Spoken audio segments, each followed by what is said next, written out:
What is a not particularly popular movie you really like? The Soloist. It's about a journalist who befriends a schizophrenic homeless man who is an incredibly talented cellist. It's based on a true story covered in the journalist's memoir. And it's very close to accurate. A lot of people didn't like it because, well, nothing much happens. It doesn't really have a dramatic climax and resolution because in real life it didn't. That's not how mental illness works. In the end, he's still got schizophrenia and is terribly impaired by it. But it's the most accurate portrayal of severe schizophrenia I've ever seen, and it's a beautiful story. Avatar: The Last Airbender. I think based on online comments, 99.9% of folks hate on this movie. But I feel like I'm not living in the same universe. I must have watched this movie over and over again more than 20 times and enjoy it thoroughly each time. It's definitely one of my top 10. To be fair, I watched it without ever seeing the cartoon before. However, the movie got me to see the cartoon, and I honestly still think it's great. I mean, there are terrible American movies made from cartoons like Death Note or Dragon Ball. The Avatar: The Last Airbender ain't it. The Litproof Monk. Early 2000s. A bit post-Matrix in its style, but solidly late 90s, early 2000s fashion and vibes. It's not a great movie, but it's a lot of fun and always migrates with my movie collection to a new hard drive.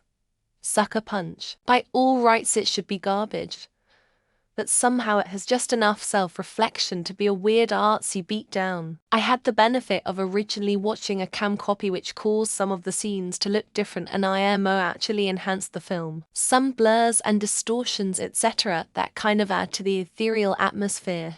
Bottle Rocket.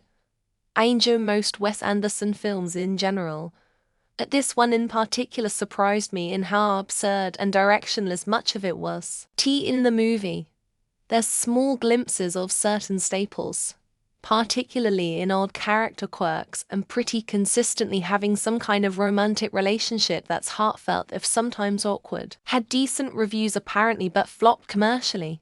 Had never heard of it until a year or so ago. 12-Hour Shift, which is a horror comedy that takes place in a hospital somewhere in Arkansas. I don't live there anymore, but the movie really does feel like it takes place there. Some of the background characters remind me of people I actually know. The humor is pretty dark, but there's also some jokes about working with the general public that you don't necessarily have to work in a hospital to like. There's also a character that poses as a nurse, and it goes very poorly. I have a couple big ones. Leatherheads. The George Clooney-directed screwball comedy about the early days of professional football. Nobody saw that, but I think it's a lot of fun. Suicide Kings. Late 90s crime thriller with a great cast, including Christopher Walken. I looked up its box office once, and it only made like $3 million. Almost nobody saw it or cares, but I think it's fantastic. I think Willow is a masterpiece. Fantastic music and costumes and sets and sword fighting, and the monster morphing effects hold up pretty well. I really felt transported to a fantasy world, and the plot holes didn't bother me because I was so swept away. The humor still really lands, and I think it's one of Val Kilmer's greatest performances. Hot Fuzz. I know it's not exactly a hidden gem, but I think it might just be one of the greatest films ever made. Every line is either a setup or a payoff for at least one other thing, not a wasted second of runtime. Editing is perfect. The wife and I rewatch it on the regular, and we generally notice something new on every go. Back in the day it received generally unfavorable reviews, but I always liked it. Event Horizon. It ended up developing a cult following. Films that even today are deemed to be bad and that I like. Assassins, starring Sylvester Stallone and Antonio Banderas. And Swordfish, starring John Travolta and Hugh Jackman. James Cameron's Avatar movie. It's a big movie. People rave about it. My friends talked about how incredible it was. I go with a buddy to see it in the theater, and it just fails to engage, thrill, excite, surprise, or really make me feel anything. didn't even bother with the sequel. I love Biodome, which has a 51 on, I think, Rotten Tomato. I don't think it's actually that hated, but still. Honorable mentions are Night at the Roxbury and Dazed and Confused. Honestly, all are solid in my opinion, and many others, but definitely not critically acclaimed. The Fountain is a beautiful movie. Strong acting, great metaphor, spectacular visuals. It's five of my all-time favorites.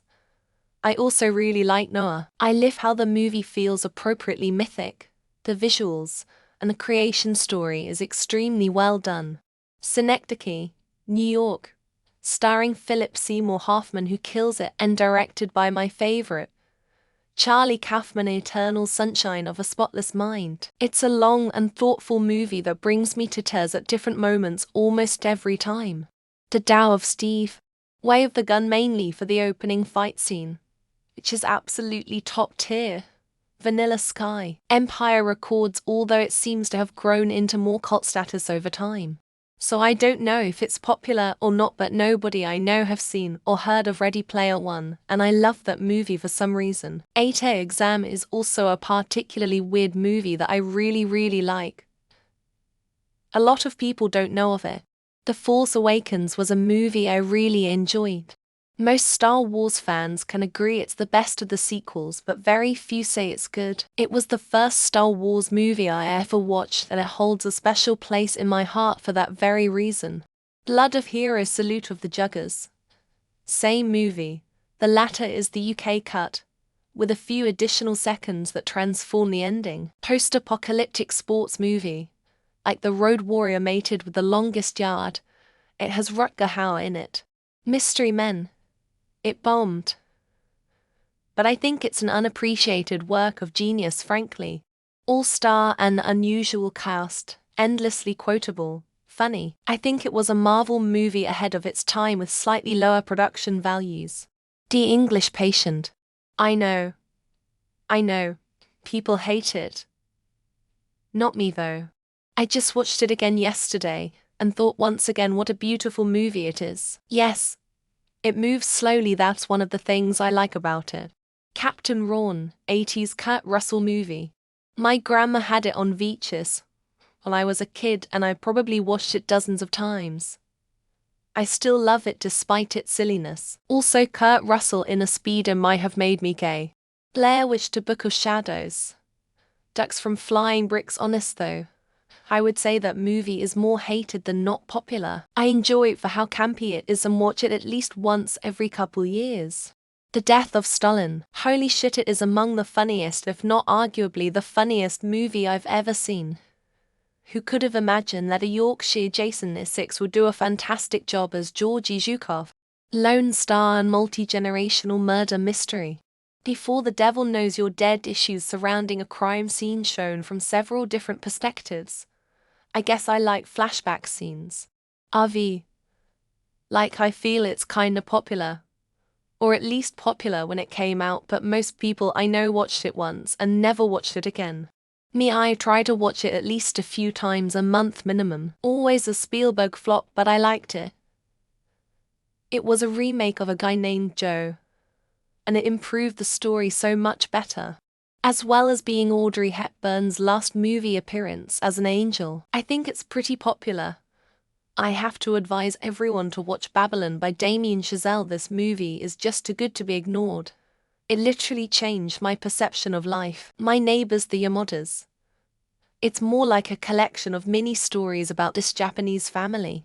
I grew up watching it and still consider it one of my favorites, if not my favorite. What Dreams May Come is a super underrated Robin Williams film. It is visually stunning and full of emotion.